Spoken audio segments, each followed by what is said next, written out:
What's up guys, it's Drac, and this is a box. This is a box from Toys R Us, and it's a review of another kind of soft released blaster. So, unfortunately, Nerf has been releasing the blasters so quickly that I'm having a hard time keeping up. I've been uploading a video a day just to try and keep up, and I'm still barely making time. Oh my gosh, it's huge.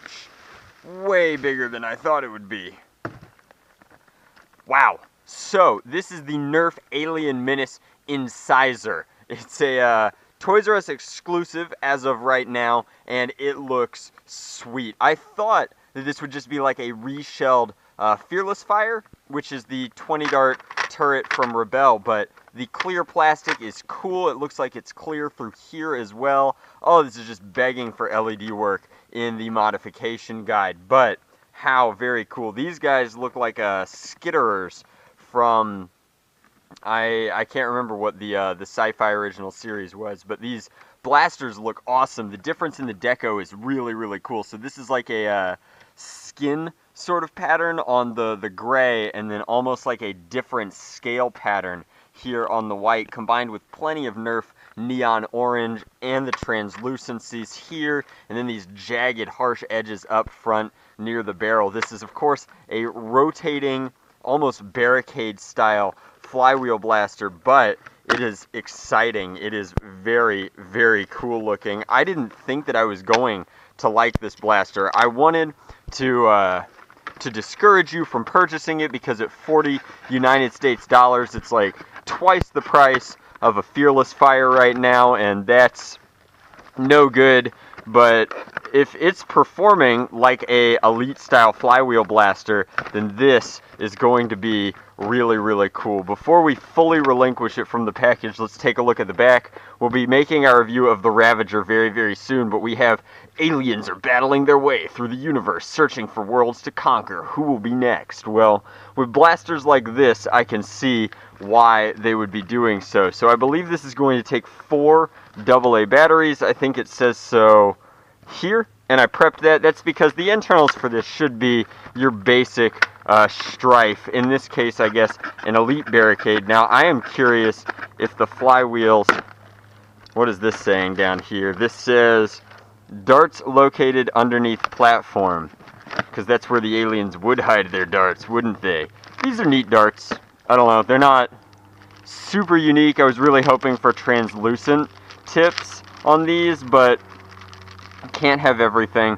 So it's like purple tips on black or gray darts, but pretty cool.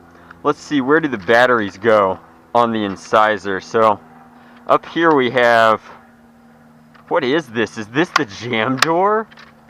The jam door happens to be a super comfortable, highly ergonomic angled foregrip that just so happens to pop down in case you need to clear your jams. That is wild, guys. That's new. I haven't seen like an integrated piece like this that does like something functional in a long time. It would have been so easy to just make this smooth and do a regular door. This is a heavy duty spring, really holding in there.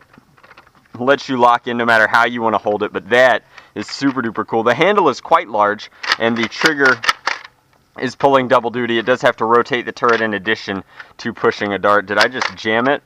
So I anticipate that with all the locks in, there's going to be some half prime issues. This stock it's not my favorite style of stock. I forget which real steel firearm does this, but it's not the end of the world. It is weird that your line of sight is all up along this like spine of the blaster, whereas you're actually shooting, I assume, from the bottom here so that you're in line. Now, if we look down the barrel, which you shouldn't do, oh, it's hard to tell. Okay, I had to move the video goggles so that I could actually see it, but the flywheels are lateral, so they're not, they're horizontal rather. So it is like the Fearless Fire. The flywheels are on either side, which means that the flywheel cage, instead of being up down like this, is inverted. So it works like that. Still looking for the battery door on this guy. I really don't want to have to pull out the instructions, and there we go. So we have some brand new Duracell batteries to load this guy up with. Because it's cool. Aliens would have the best. These are very flimsy battery separators in here. They're actually trying to break as I'm putting the batteries in. You can see they're nowhere near as tough as they used to be. Not that that's a huge design flaw. That is in fact a superfluous piece in my opinion. You could remove it entirely and still have a perfectly functional incisor. We'll load it up entirely. I did not see any range claims on the box, as this isn't like a performance-based line, but at this point it's pretty safe to assume that anything that's using flywheel tech like this is going to be getting basic strife performance, because it is a semi-auto blaster with no frills and circumstance, so it should get strife performance. I think a dart just flew out as I rotated through, or something. That's kind of hard to believe. I don't know why that happened, but it did.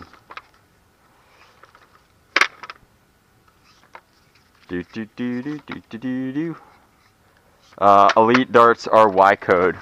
Where'd it go? Whatever, we only have 19 shots, guys. No worries.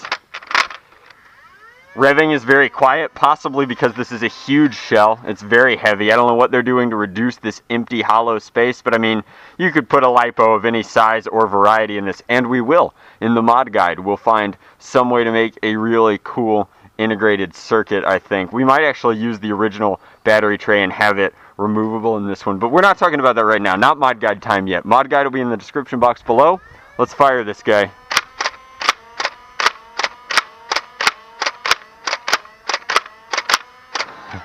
Standard lack of accuracy for an elite dart blaster like this, but performance is as expected, elite style performance. It's a flywheel blaster running off of alkaline batteries. It's getting and doing what you would expect. Now, some Humans vs. Zombies players really like this style of blaster. They like being able to reload sans clipazine so that you could constantly be topping this off as you are blasting through the zombie horde or the alien menace, depending upon what you think. But deco on this blaster is cool. It's definitely a different style of play than your traditional tactical load them up, drop the magazine, reload that way, carry a bunch of tactical gear. This is a more fun way to play if you're into it. I really like the overall design of the blaster. I think that they did a ton of work, like kind of building this universe and making it so that the alien blasters have a distinctive feel as opposed to the other lines. I'm not sure how long Hasbro can maintain having all of these different lines of blasters, as it's just tough keeping up with all the different ones. It's tough for me as a reviewer. I can't imagine how hard it is for them in R&D, but that is my review of the Alien Menace Incisor. I think that it's a sweet blaster. I think that it's definitely a toss-up. The Fearless Fire does all of the same things, but looks nowhere near as cool, and costs about half as much. So for 40 United States dollars, you have to decide if this is worth it for you or not. I only bought it because I wanted to make a review on it and really kind of taste the new line. This was not at Toy Fair for me to try,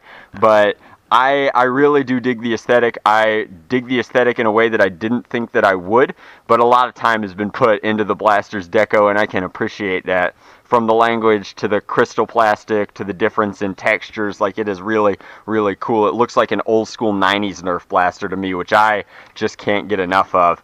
This is an excellent feature. I really like that they've included that, and ergonomically the blaster is super duper sound despite looking kind of weird and being kind of heavy.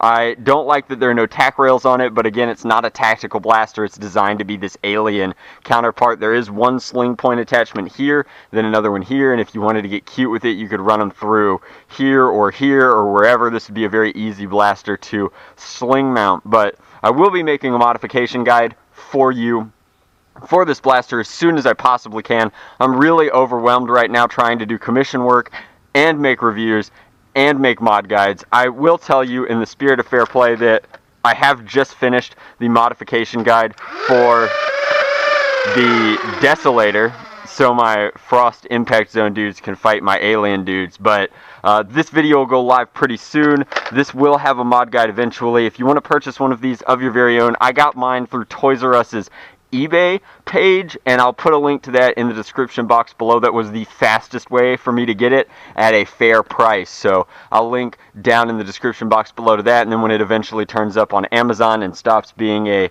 Toys R Us exclusive, I will link you to that as well. But thank you very much for watching. That's just my opinion on this blaster. What do you think of the Alien Menace line or the Incisor as a whole? I mean, sure, it's a little expensive and a little bit bulky, but it's also a lot of bit cool. So that's my take. Much love. Nerf on. Drac out.